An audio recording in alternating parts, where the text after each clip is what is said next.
Come on in, pull up a chair, and take a load off because today I'll be reviewing and paging through Dungeons and Dragons Critical Role Call of the Netherdeep from Wizards of the Coast. Is this an excellent adventure supplement for D&D, or is this one call which should go unanswered? Well, you're going to find out right after this.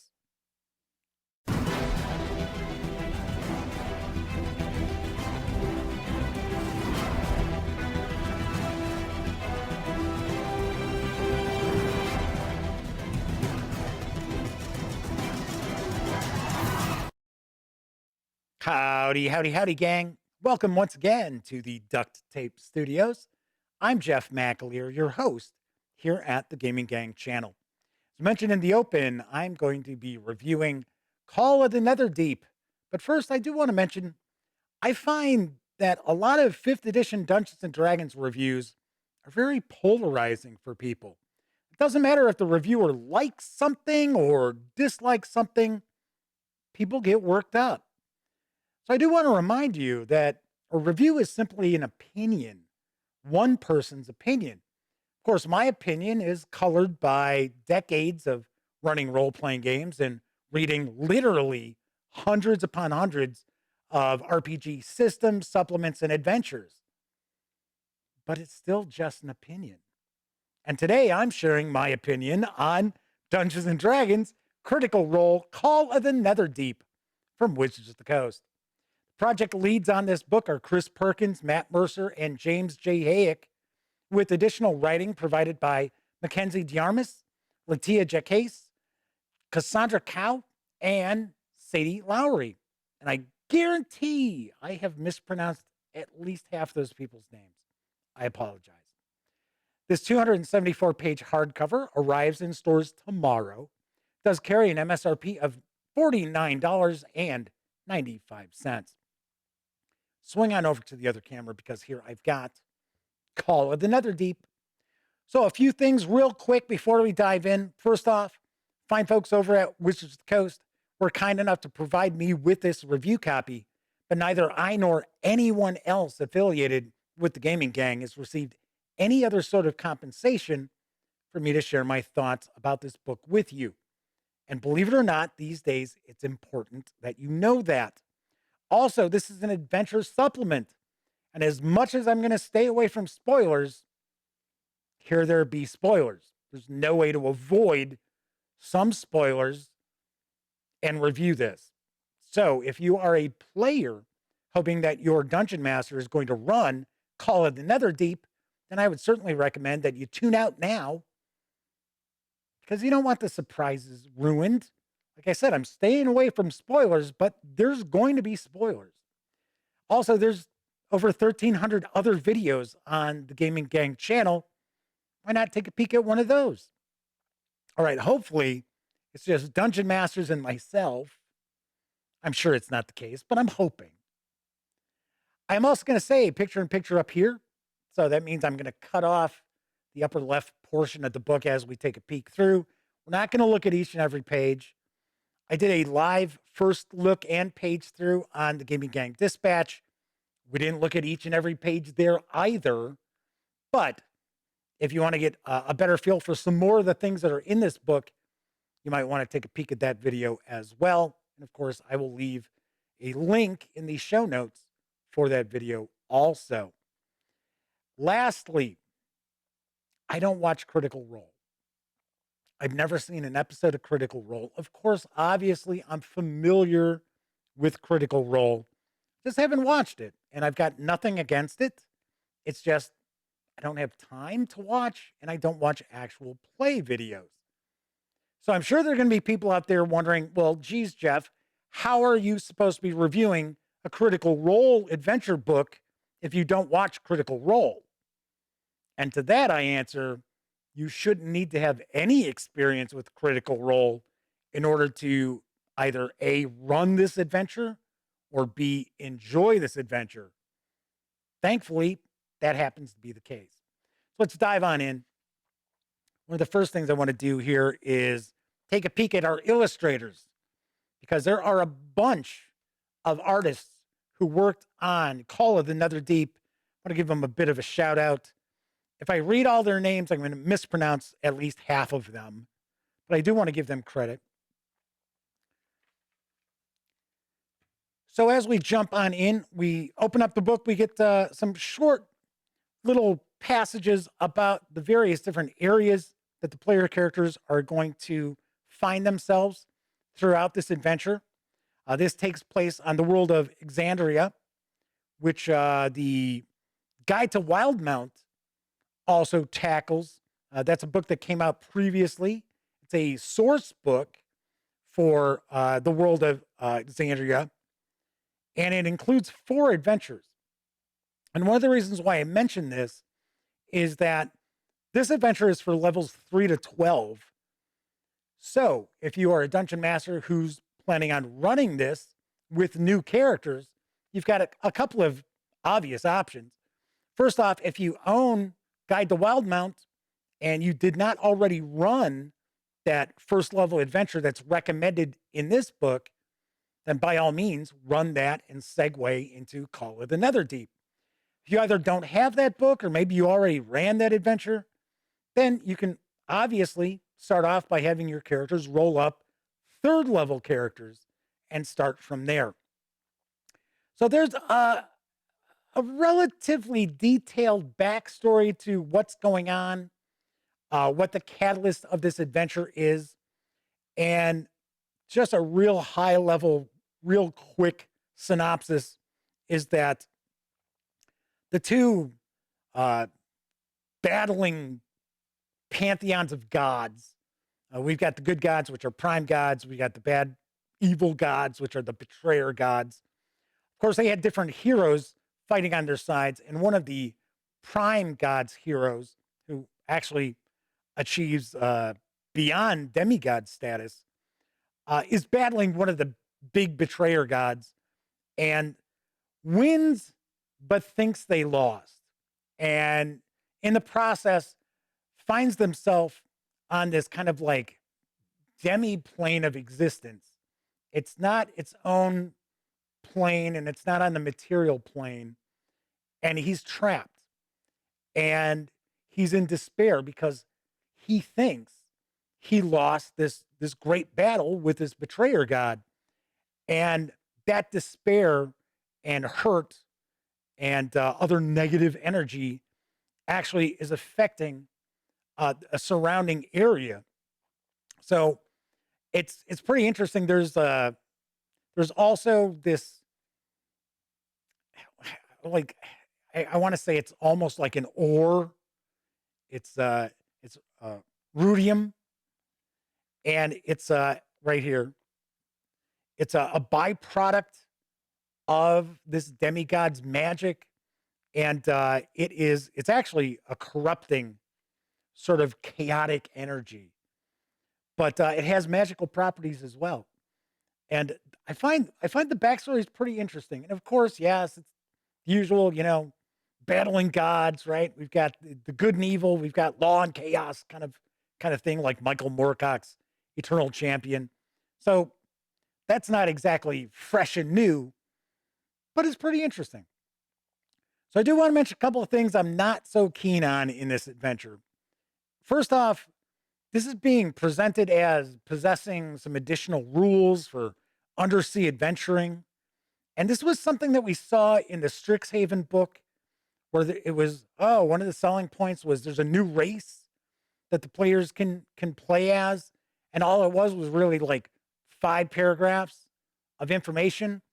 Kind of the same thing with the undersea adventuring. It's this. It's essentially swimming, underwater visibility, and water pressure in the Netherdeep. That's it. Those are the new mechanics. I'm not saying that they're not welcome. What I'm saying is they shouldn't be presented as a selling point to this book, because just like with Strixhaven and that avian race, I think people who pick this book up thinking, oh, there's going to be all these like undersea rules are going to feel cheated. Also, we have rivals, and I am a huge fan of faction play and rivals, rival teams, rival groups of adventurers in role-playing adventures. problem I've got with these rivals is there is so much attention devoted to them. And in many ways, they take the spotlight away from the player characters. In fact, once again, I'm going to try to stay as spoiler free as possible. But early on in the adventure, it's possible for these rivals to be like the main characters, and the player characters are supporting characters. And that actually breaks one of the tenets of role playing games. And that is your players should always be the stars of the show. They should always be in the spotlight. And I got to say, one gets the feeling that it's almost as if one of the points of this is for the player characters to feel like they're playing in a campaign with characters from a Critical Role story. I kind of get that feeling, but they're present constantly throughout this adventure. And they really boil down to if they like the party, they help the party. If they don't like the party, they're going to fight the party. So it's not like they're bringing a whole lot to the table, but there's a lot going on that's being a lot of effort and energy devoted to what's going on with these rivals. And in my opinion, to the detriment of the actual player characters. Some people may not look at it that way. I sort of do. So we start off, and one thing I should mention, you're going to hear more negative thoughts about this adventure, mainly because I want to try to stay away from spoilers. So let me point out there's a lot of things going on in this adventure I like. There's a lot of set pieces I think are very interesting. There are NPCs that I think are very cool. I just don't want to spoil things, right? Even as a dungeon master, there's the joy of exploring and reading through an adventure for the first time that I don't want to ruin. So as I talk about things, the things that I can be less specific about tend to be more the negative sort of things. All right. Anyway, this first chapter finds the player characters at this celebration. There's all these little contests going on. And unfortunately, this is something I don't care for in this adventure. And we saw something along the same lines in The Wild Beyond the Witchlight. With the carnival, there were all these different experiences the player characters could have, which I thought was actually presented really well. We saw it in Strixhaven in the beginning of that adventure, where the player characters go off on the scavenger hunt with just these little things that they're doing. Here, we've got these contests that the player characters can involve themselves with. Of course, the group of rivals is going to be introduced here, but there's also other groups as well, other contestants, and it basically all comes down to dice chucking. There's really not a lot of role playing going on, and unfortunately, this is something that I'm seeing a real move towards in the recent D&D adventures. Is less player agency, where it's like, hey, you're doing different things, as opposed to Dungeon Master presents what's going on, tells you to roll dice, and then tells you what the dice rolls mean. And that's throughout just about every single one of these little contests. And the funny thing is, there's some riddles going on in here where normally in a role playing game, you would expect the player characters to have to, I shouldn't say player characters, the players themselves to have to figure out these riddles. It's not required whatsoever. It's just roll dice. And if you score against your intelligence, then you get this clue. And then you get that clue. And you get this clue. And to me, it really takes a lot away from the actual role playing with ROLE, and turns it more into role playing ROLL. There's a final contest, which is a race, which actually I think is pretty cool. Once again, there's still a few too many of, well, just roll this die and, pass this check. But what happens is the player characters find this jewel, and they have a vision.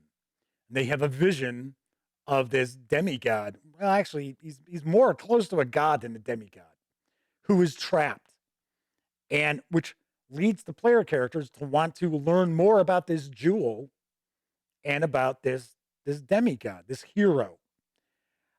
But remember, I was talking about those rivals. It's possible if the player characters don't roll good dice that the rivals end up with this jewel. And the player characters are reduced to trying to think of, well, do we want to steal this from the rival group? Just not my thing. So the player characters are going to actually embark on an epic quest. So they're going to go to all these different places. So they find themselves needing to visit this fortress, kind of a fortress to protect against evil, and that'll be chapter 3. And I found this actually pretty cool. Now, one thing to point out in this setting, remember, this is not Forgotten Realms.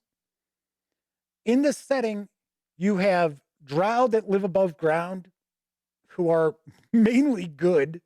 You have goblins who are mainly good. You have ogres who are mainly good, it seems. So, one thing that kind of throws me off is when I see drow, I think of, evil underworld elves.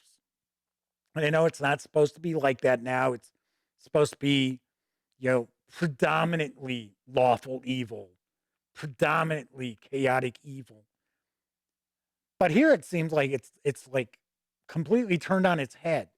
So it's like all the drow that you're running into, and there's quite a few of them, are for the most part all going to be like neutral or good. In that case, why call them drow? I mean, this isn't Forgotten Realms. Why not call them like dusk elves or underworld elves or something like that? It kind of throws me off a little bit. Anyway, but this fortress is kind of cool, and the player characters are going to start to be exposed to different factions, and these different factions are looking for the jewel that the player characters have. Maybe they want it for themselves, or maybe they want to learn more about it. There's also that kind of like corrupted rudium that a faction wants to actually mine. So that's kind of interesting. So all in all, I like this chapter.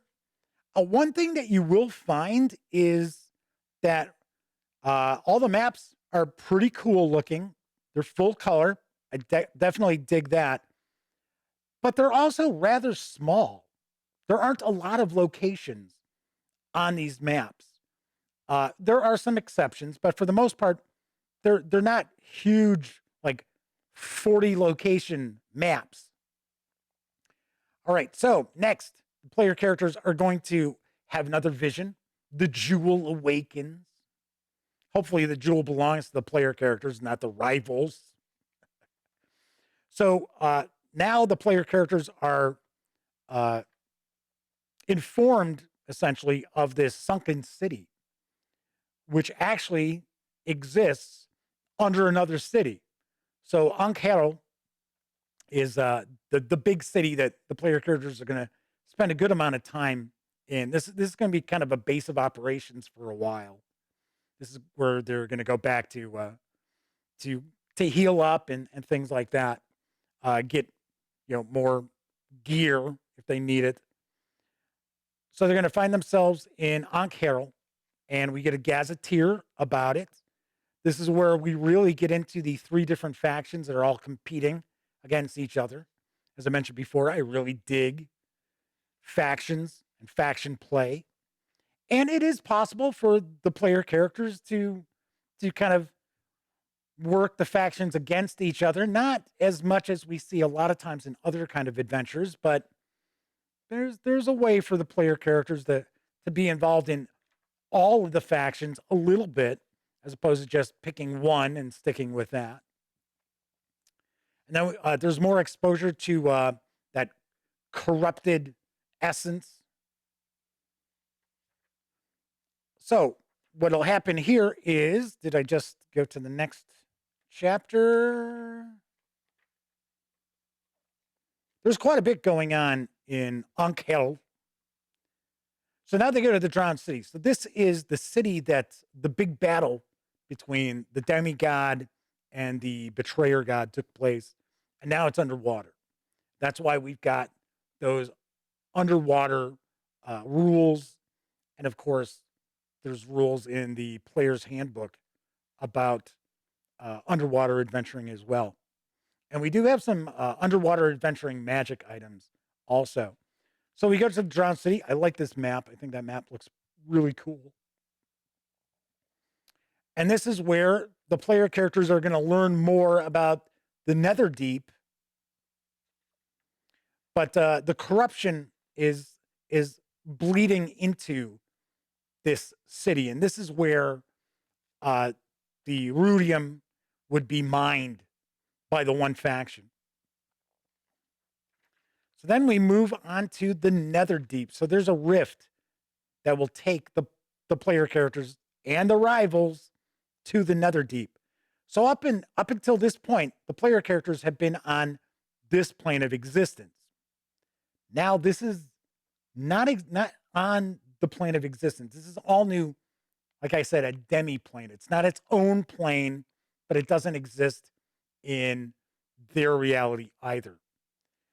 So the Netherdeep is a lot of different sections that are aspects of the demigod and the demigod's pain and sorrow and anger and mainly negative emotions. And these are all going to play out as set pieces for the characters. The characters are going to find themselves transported to different periods of time, different places as well. This is pretty interesting. I thought this would be pretty interesting, the various different locales and the various different aspects of the demigod's psyche, I guess we'll say. So I thought that was really nicely done. So then eventually the player character is going to find themselves confronting the demigod. There we go. The Heart of Despair. This is the climax of the adventure where they're going to essentially they're going to have three options ahead of them that they can choose. And I'm not going to say what they are, but they've got pretty much, and they'll be pretty obvious. And I think by the point the player characters and the rivals get here, that there's going to be a pretty good understanding of what the player characters want to do. So it comes down to a battle. And the player character is going to battle with these various incarnations of the demigod until they get to the point where they have defeated the demigod and they get to make the decision of what they're going to do. Unfortunately, this comes across a little bit outside of the decision that they make about the fate of the demigod. It really comes across as kind of been there, done that, because the big battle with the Frost Maiden in Rime of the Frost Maiden is kind of the same thing. And also has a like Japanese role playing video game feel to it. It's like, oh, we're fighting the big bad, and we get to a certain point, and okay, now the big bad transforms. Now we got to fight it this way and defeat that. Oh, and then we've knocked it down to 0 hit points, and now it goes and becomes this. It kind of feels like that. And like I said, we've seen that prior in Rime of the Frost Maiden.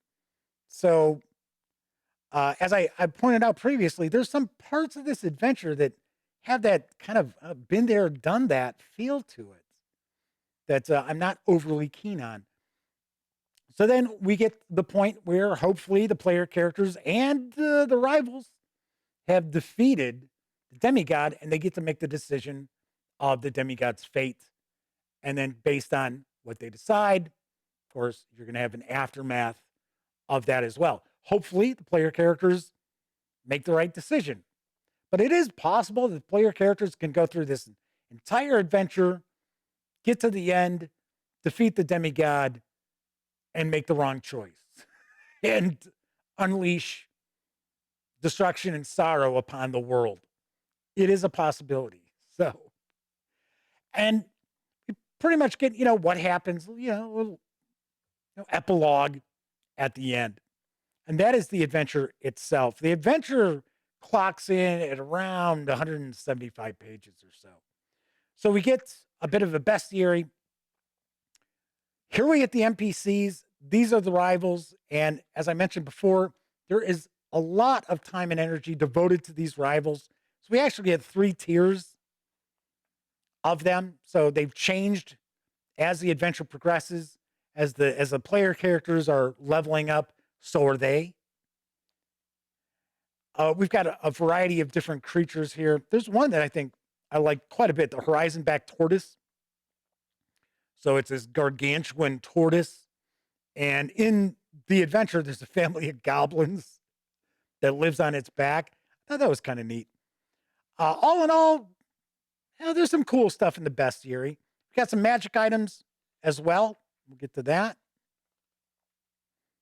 And then we have some appendices. And then we also have our poster map of Unkel. And that is Call of the Netherdeep. Swing on over to the other camera so I can provide my final thoughts and review score. I find myself conflicted over Call of the Netherdeep. On one hand, there's a lot of stuff that I really enjoy about the adventure. In fact, much of that I can't share with you because it would be spoiling the adventure, and I wanted to stay away from spoilers. But there is a lot here that's cool. We've got cool NPCs, we've got cool set pieces as well. The epic quest, all in all, is pretty interesting. Although it's a railroad, it is interesting all in all. Then, on the other hand, there's aspects to this adventure that I just sit there scratching my head over, wondering, why was this the direction you went in? I think the biggest problem I have with Call of the Netherdeep is the inclusion and the fascination with this rival adventuring party. It's almost as if these NPCs should have been included as pre-generated characters and have the players play these pre-gens, as opposed to having this rival party that is constantly present. It's like, as I said, it's like the player characters are guest stars in their own adventure in many ways and at many times during Call of the Netherdeep. And I don't dig that at all. Also, there's the inclusion of the selling point of new undersea adventure rules. And it's really just 5 paragraphs. I don't have a problem with the 5 paragraphs. It's just that it's presented as, wow, there's this new gaming material, as if, wow, you need to have this. And that's definitely not the case. So there's a lot to like, and there is a lot to dislike when it comes to Call of the Netherdeep. So on a scale of 0 to 10, I give this adventure book a 6 out of 10. I think a lot of people are going to really dig it, and there are going to be people who don't dig it either. Kind of like things usually are with 5e D&D. All right, that is it for this time out. If you like this video, by all means, please give it a quick thumbs up. Subscribe to the Gaming Gang channel if you haven't already, and if you do subscribe, ding that bell. It'll not only let you know when I upload videos such as this review, it'll also inform you when my live stream, the Gaming Gang Dispatch, airs Monday, Tuesday, and Wednesdays right here on YouTube at 7 p.m. Central. And of course, when you're not watching videos on the Gaming Gang channel, be sure to visit thegaminggang.com for all the latest in gaming news, reviews, and a whole lot more.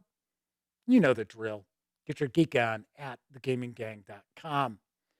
Once again, I'm Jeff McAleer. Thank you so much for taking time out to watch this video. And until I see you next time, here's hoping each and every one of you gets to enjoy plenty of great gaming with your gang.